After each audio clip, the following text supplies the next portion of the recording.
You just picked up this little air compressor, had a couple weeks, freaking love this little thing.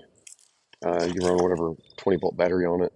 Here's your part number if it zooms. There it is.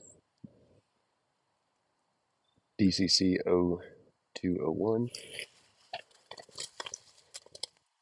Basically, valve stem off. This thread's on, which I like.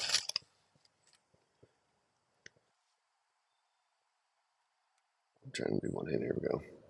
Here, a little air leak, but nothing too bad. And then tighten it up. You're good. Power.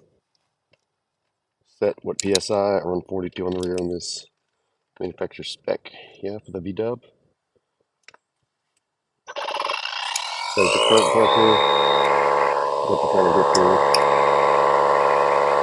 Makes a little bit of noise, but this way you guys can see.